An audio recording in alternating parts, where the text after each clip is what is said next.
This is an oral history interview conducted for the Witness to War Serving a Nation project at Nauset Regional High School in Cape Cod, Massachusetts. For the sake of this interview, please state your full name and community in which you now reside. My name is Martin Sokoloff. And your where you live? I live in oh dear. Just say Yarmouth is fine. Okay. Mayflower Place. So could you please first tell us which branch and rank that you were in the Army? Your branch of service? Oh, I was in the Army Signal Corps. Okay, and how many years were you deployed? Well, I was in the Army for 4 years. Okay. And enjoyed every minute of it. Yeah, right. So could you tell me a little bit about your service? For example, were you enlisted, or did you enlist, or were you drafted? I enlisted. You enlisted. Tell her when. That was interesting. When did you enlist? The day after Pearl Harbor. You enlisted after Pearl Harbor? Yes, I enlisted in February of '43. Right after. And enjoyed every minute. Why did you enlist? Well, because I thought I would help our country out. And what did your parents think about you enlisting? I never asked them. I was more involved at that point. We were already married then, so. And I was not happy. so were you excited to join, or were you a little bit scared? Well, I was in the reserve for a couple of years before I came into regular service. So I already had a pretty good idea what it was going to be like. And so was it in the reserve that you decided to go to the Army Signal Corps, or when you enlisted, was that how you joined the Army? Well, I'd been to an Army Signal Corps school before I went into active service, so there wasn't too much question about what I'd be doing. And what was it that you were doing? Well, it started out as radio repair, and then to radar repair, and then ultra high frequency material. And were you taught in school that in the United States, or did you kind of like learn it as you go? Oh no, I went to regular schools, radio school, radar school, so That was forth. the Army, though, Army schools. Okay. And before you were deployed for Europe, what were you told about what was going on there? Not very much. The Army doesn't tell people what they're going to do very often. So did you have any knowledge of what you were going to be seeing or facing when you were fighting? Yeah, I was in radio repair. There were essentially 3 schools. One was for repairing the usual radio equipment, and then another one was a radar school, which was at that point hush, hush, hush, no talking about it.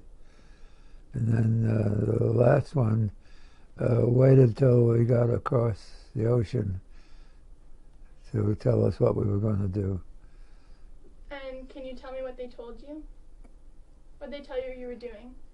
They told us we were going to be radar repairmen, and that we were not to communicate what we did or anything about it with anybody else.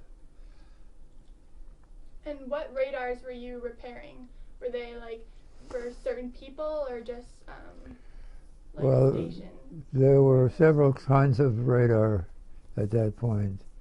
One was gun laying, in which, like aiming a gun, except you do it electronically.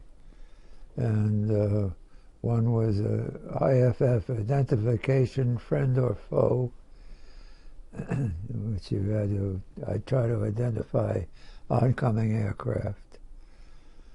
And then the last was called gun laying, in which you learn how to aim and fire missiles. And where were you doing that? New Jersey for Fort Monmouth, Camp Murphy, Florida, And that was in Stewart. Davis, California, Stewart, California. I did lots of traveling. Sounds like it. Mm-hmm. So when you were in Europe, where were the places, the countries that you traveled to? I'm sorry? In Europe, what countries did you go to? Oh my. I was in a company that was separate from our main outfit. We were a mobile team and we traveled all over. And Europe was our base. And we were in England, France, Germany, Holland, Luxembourg, all of those countries. But sometimes for just a couple of hours, and then we'd shift back to our side again. And what were you doing anything beyond radar repair in Europe? Or was that your main focus? Well, we were also in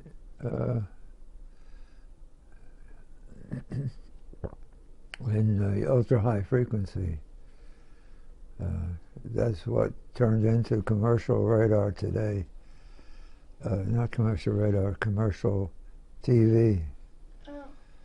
That was the beginning of TV, except it was done through radio rather than through television. And in your time off, were you able to talk to any of the civilians in the towns that you were staying in?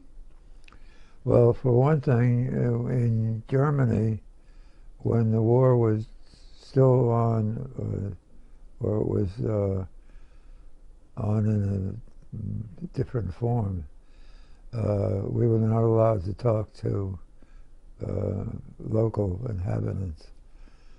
And there was very little communication between us and the countries we visited. And so why weren't you allowed to talk to them? Well, I guess they were afraid that we were still going to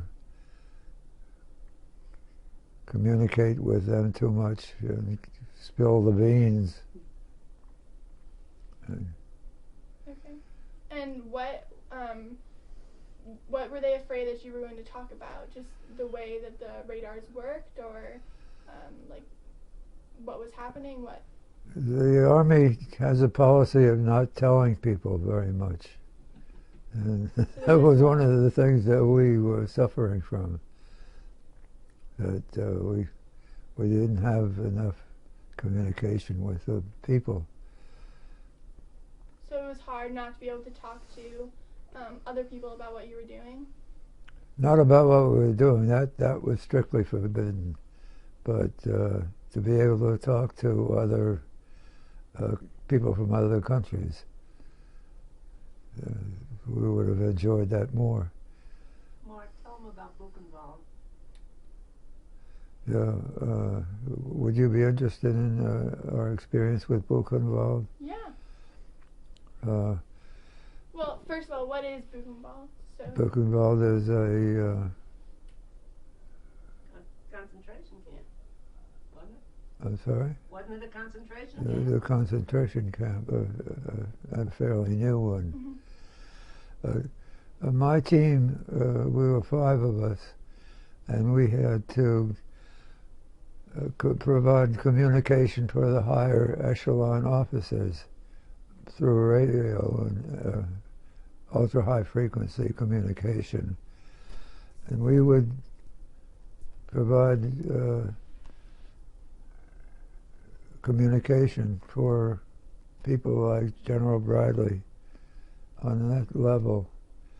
And we would set up our station in about 3 hours, run it while the higher-ups had telephone calls to make, and then we would tear down the station and move to another one.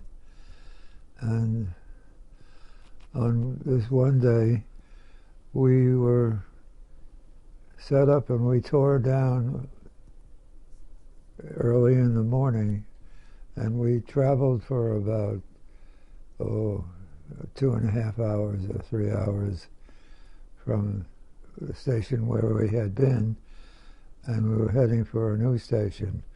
And we got within about 15 minutes of that station. We were stopped by a group of MPs, military police, and they said, we have to turn back. And we said, well, why can't we go ahead? And he said, well, you'll be talking German if you did. So they made us wait for about 10 or 15 minutes before they allowed us into the camp that was there. And we were riding along the edge of the concentration camp. And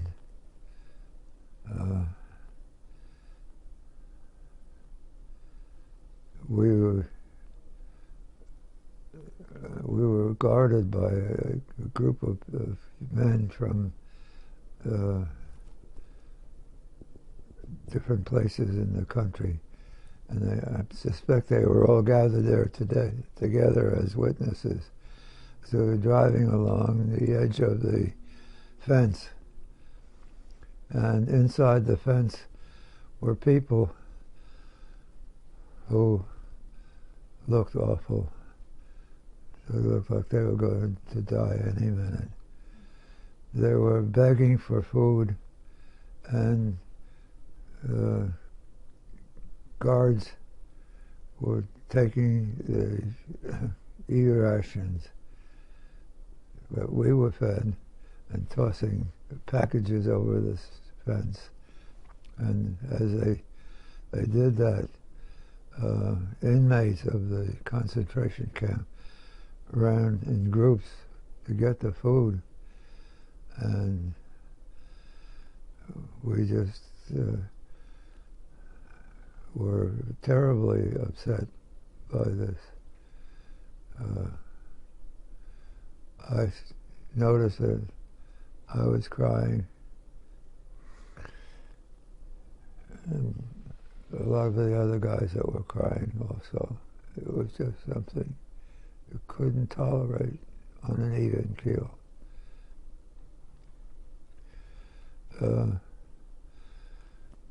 After a while, we were told to tear down our station and move to another location. And we never found out what happened to any of these men as individuals. They looked awful, and I have never been able to resolve that for myself. That they had to live that way and die that way. I think I have difficulty talking about it because of the power of the content. I also heard that you met General Patton. Can you tell me what that was like? I'll never be allowed to forget that, will I? We went from station to station by truck, and everything piled in the back of the truck for a four-station radio station. So we had lots of stuff. And we were always out in the field someplace. We never were in a camp or station or anything like that. So we had been traveling around Europe, setting up and tearing down the station every few hours. That was when the Third Army was very active, and that was Patton's army. And we were operating in a place right near where the Third Army was located. And we ran out of gasoline to operate our power equipment. So I went into the headquarters to get some gasoline. And when I got into our truck got into Third Army area, we were trying to find out where the gasoline was. And I was walking down the street, and all of a sudden there's a group of officers coming down the street in the other direction. And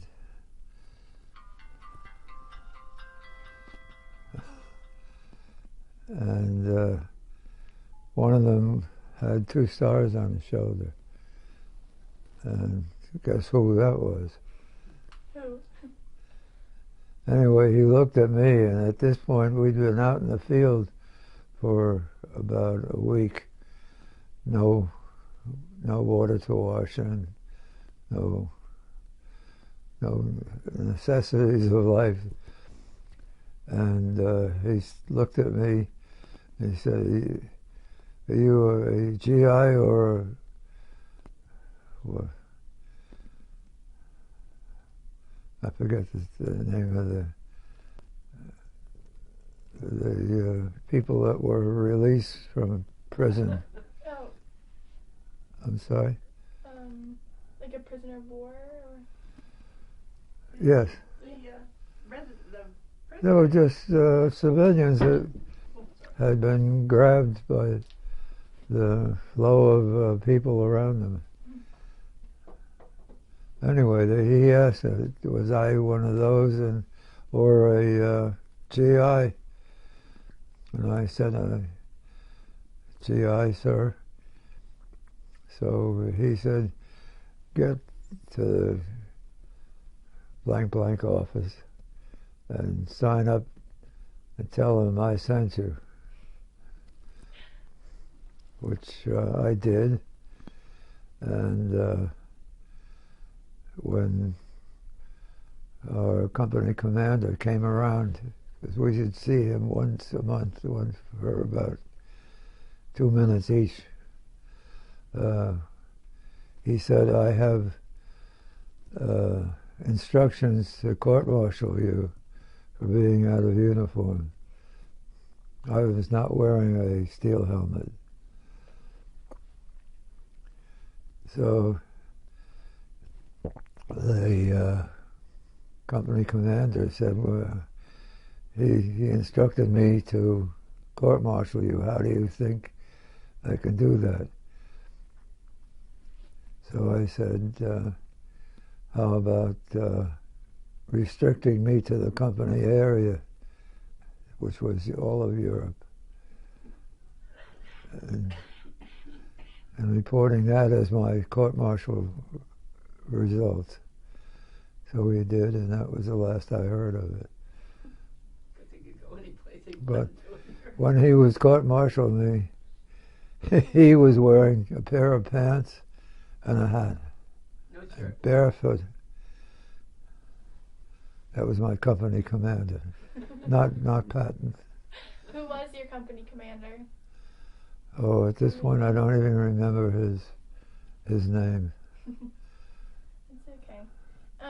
So what was one of your happiest memories from the war? Happy memories? Yeah.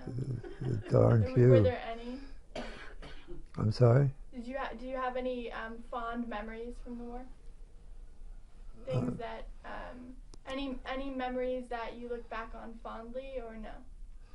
Well, one memory was my promotion. I was in charge of a radio station, and we were in the Army and operating the radio station. And one morning I got a call from headquarters, which was not too far away, telling me that I had just gotten a promotion from corporal to sergeant, which was very nice. And just then our power failed. We had no power to operate our station. And we were off the air, and we finally got hold of somebody to work on the equipment. In the meantime, Patton and the other high-level officers were waiting for a telephone line to be able to talk. And we were the in-betweens, the generals and the radio station. And in the middle of this phone rang, and the guy, my boss, on the other side of the line said, "Good afternoon, Private Sokoloff." That was my... we finally got the station going, and they restored my sergeancy. And that was the end of that.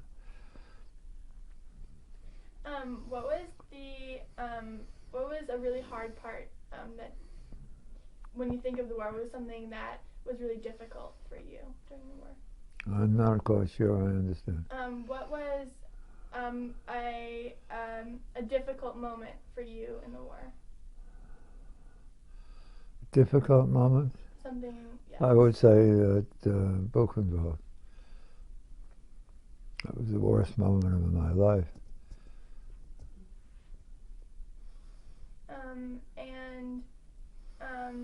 When you hear the word war, what comes to your mind?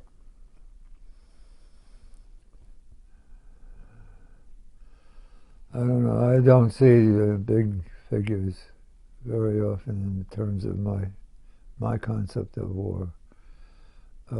It's two things. One is a relationship with a whole bunch of guys, and the other is going on my own and doing things that I wouldn't have ordinarily done.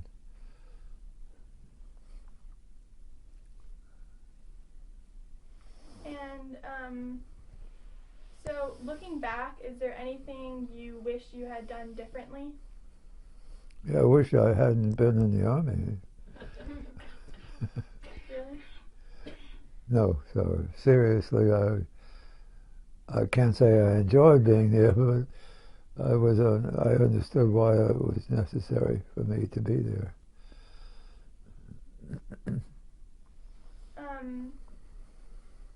So when you left, how were you changed when you came back from the war? Did you notice anything different about yourself when you came back from Europe? Yeah, I think I was more mature. I understood more about what life is all about and death is all about. And essentially that was a difference. I was able to take things in a natural background rather than jump at one thing and another. So even though it was difficult to be in the war, do you think that it's part of who you are? Oh, I don't think so. I know so. No, I believe, at least from the way people relate to me, that I became much more mature. So, could you please tell me what it was like to arrive back in America after being in Europe? Well, it's one of shock. Looking for them? Yeah, I thought I'd lost them. I have to put them on this. After being in military discipline for 4 years, being free and seeing other people free to say what they want to say, do what they want to say, essentially, if it didn't violate the law.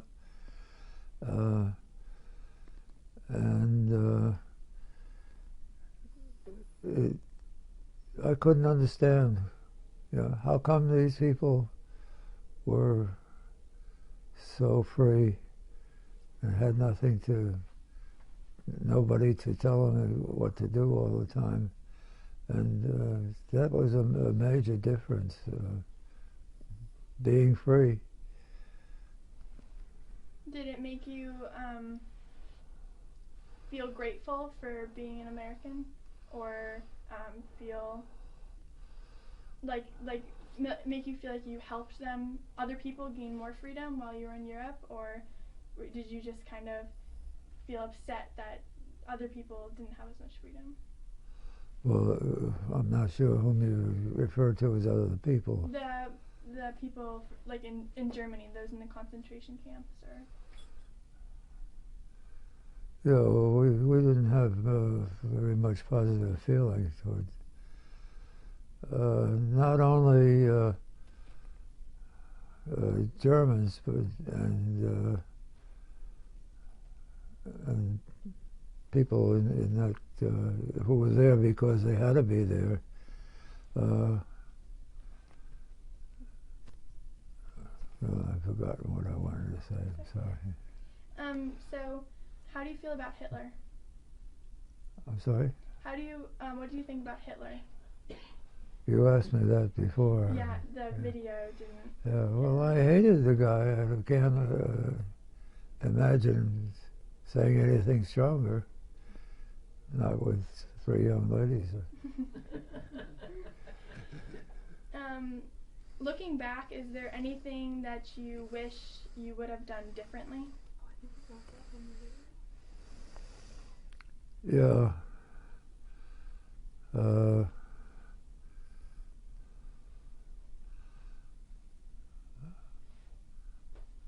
I was involved in a deal where my team was awarded 16 turkeys for Thanksgiving for 5 men. You can figure out the odds in that. And I didn't. Sorry that I ate so many turkeys. I've never been able to stand turkey ever since. That's the one thing I'm glad about. Sorry I did. So they gave them away though, a lot of them. If I were to tell you that I was going to enlist, what would you have to say to me? As a human being, as a psychologist? Anything. What I wouldn't do? Is a question about what I wouldn't do? What would you tell me if I were going to enlist? Oh. Be careful. Don't go where there's explosions.